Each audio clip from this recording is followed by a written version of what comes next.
The other day it was 40 degrees outside.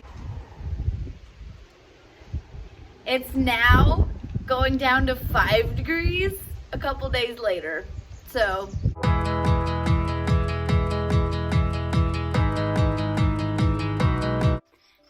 welcome back to the True North Life Homestead. If you don't know me, my name is Jillian, and today I wanted to go over a little bit of something that's been happening in our garden. The area behind me, if you haven't been following our journey of building our first garden, this used to be a totally treed area, and the other day it was 40 degrees out for a couple of days. We had a huge heat wave. It was crazy, and then something happened that I wasn't expecting. So we got all of our plants planted. You can see though that some of them have a good amount of damage on them now that they didn't have before. You can see that even my tomato plants are a little bit kind of scathed by it, which is really kind of crappy. So the thing that I wasn't expecting was we got a late frost. So what happened is that we hit 40 degrees and then all of a sudden we went back down to 5 degrees and everything got burnt. Like the stress on the plants was crazy. I'll show you my pepper plants, which make me so sad.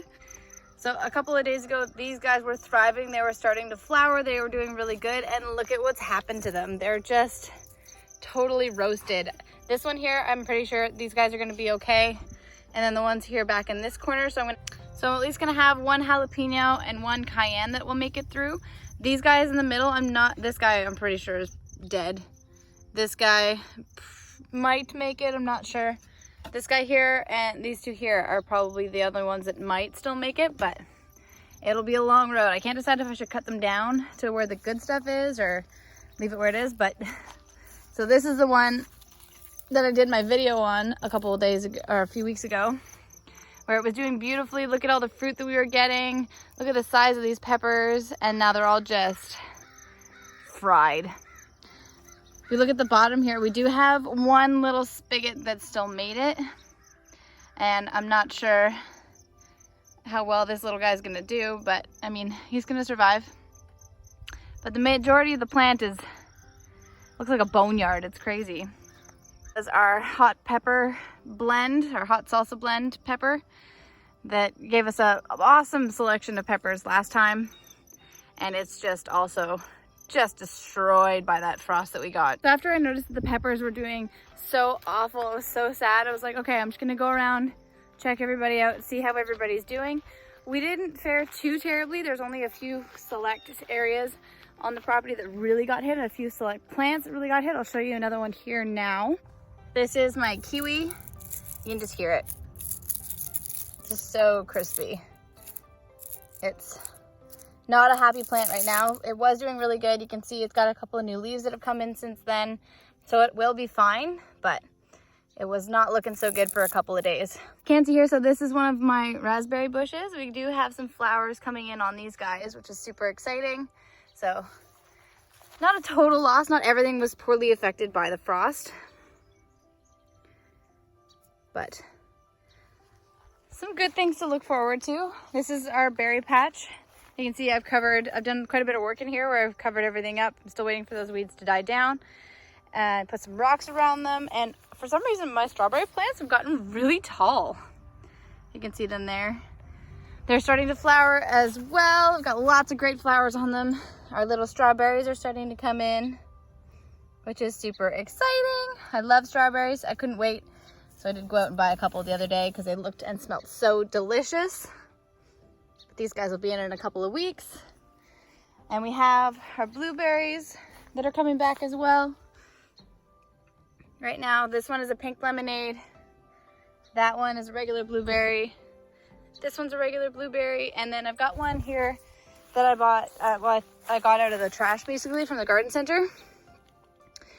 Because it was the end of the season and it has no leaves on it yet. So I'm thinking that this one I might have to call it on this one. It started to bud, but it stopped after we got that frost. So I'm not sure if it was that last kick it couldn't handle.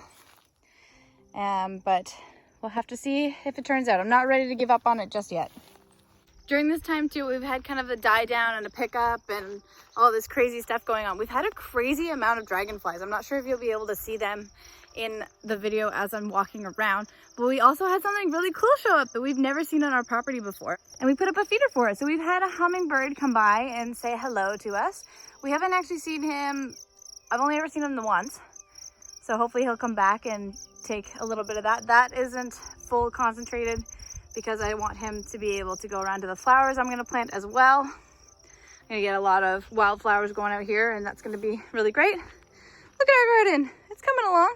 7 boxes, only about 20 more to go. But it's coming, it's getting there. So let's go back and we'll check on the grapevines. I was so excited because this is our second year that we have our grapevines. So this is one of the years that it's supposed to be able to actually shoot up some vines and, you know, really take hold this year. So that would be super amazing. And I came out here the other day to give them some water, and I honestly did not expect them to be so hurt by the frost. This one was really upsetting. I'll show you here. So we had all this new growth coming in. It was coming along really great. We had a bunch of new leaves. They sent out a bunch of new shrubs or vines to grab onto things, even down here at the bottom. We had all this coming up. Now it's just all dead. I'm not sure if this are going to make it for this year. I'm not giving up on these guys yet either, but not really sure what to do. You can see, yeah, that's from last year, but leaves are just demolished. Look at this. This is a huge addition. I do have to clean up around them though. But you can see they still have a little bit of green at the base, if you can. Don't look at the grass. So if you look at the very bottom here, they still have a little bit of green to them, so there might still be a little bit of hope. They don't look so great right now. It's just stringy, destroyed by cold weather. Makes me so sad because we had such a weird spring. It was cold, and then all of a sudden everything came up all at once, and then it got cold again after it got super hot. So I have no idea how this is gonna work out, but we'll have to see as time goes on here.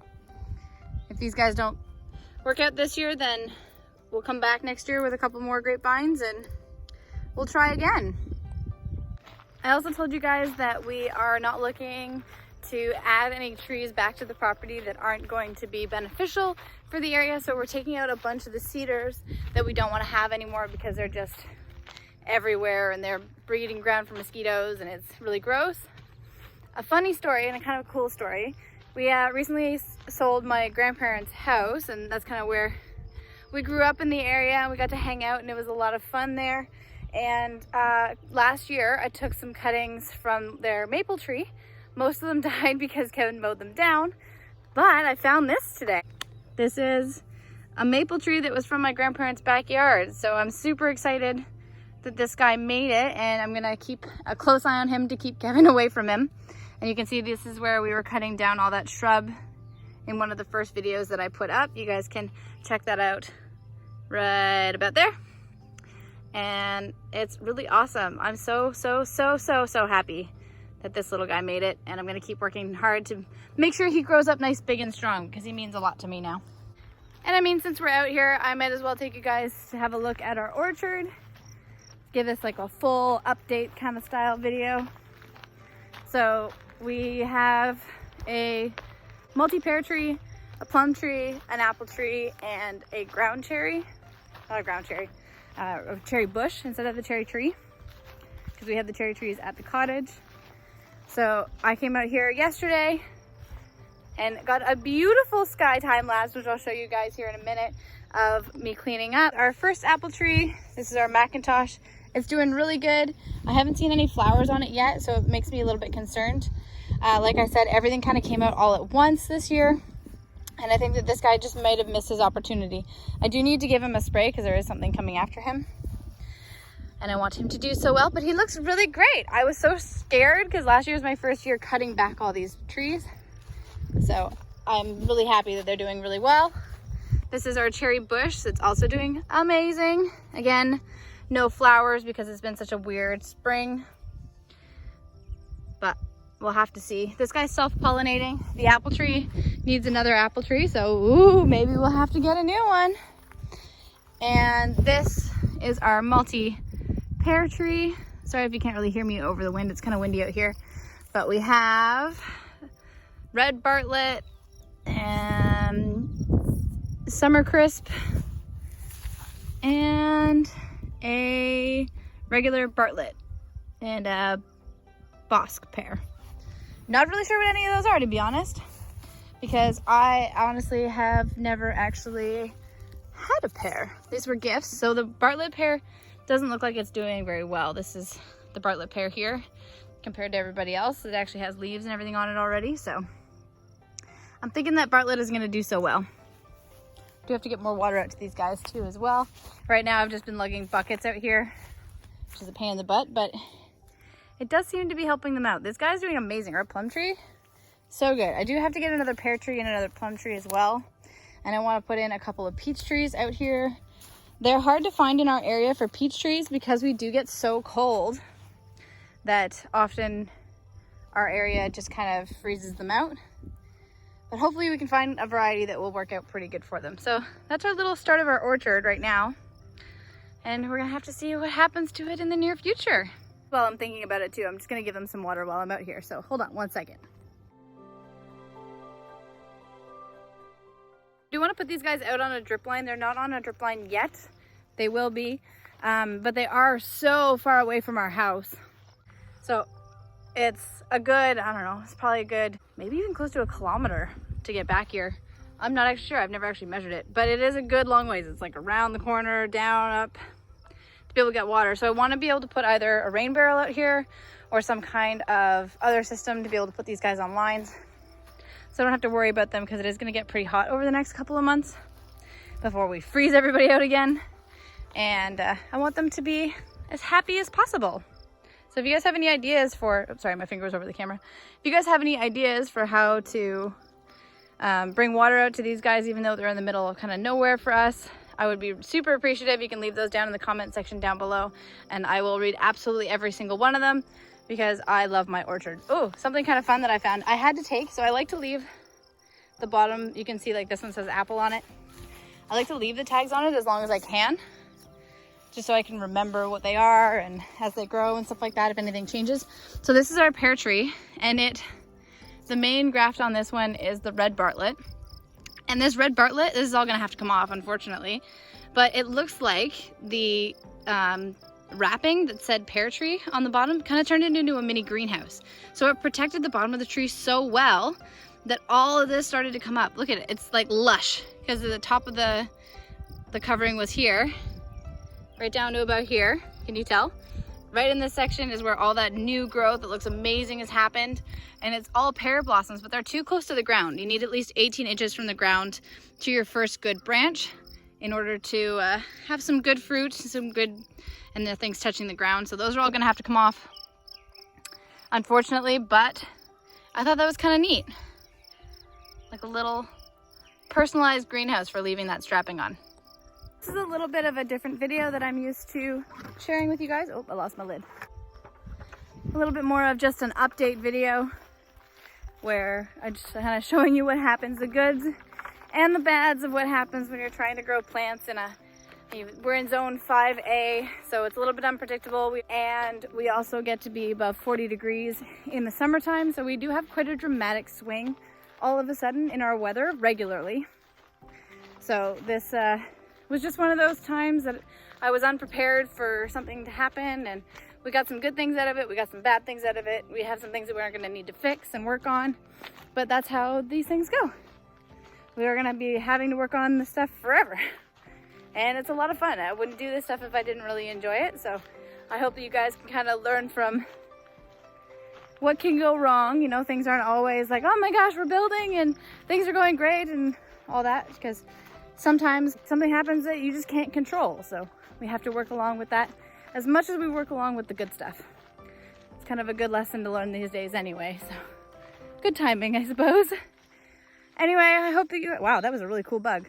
He's gone, but he was like really shiny. I hope you guys really enjoyed this video, and I hope you guys will consider giving us a subscribe and a like And again, I would love to hear your comments if you guys have anything that you'd like to share about working on our orchard, because this is my first set of fruit trees that I've ever had. So I would love all the extra help that I can get. And I look forward to seeing you guys next time. I'll talk to you later. Bye.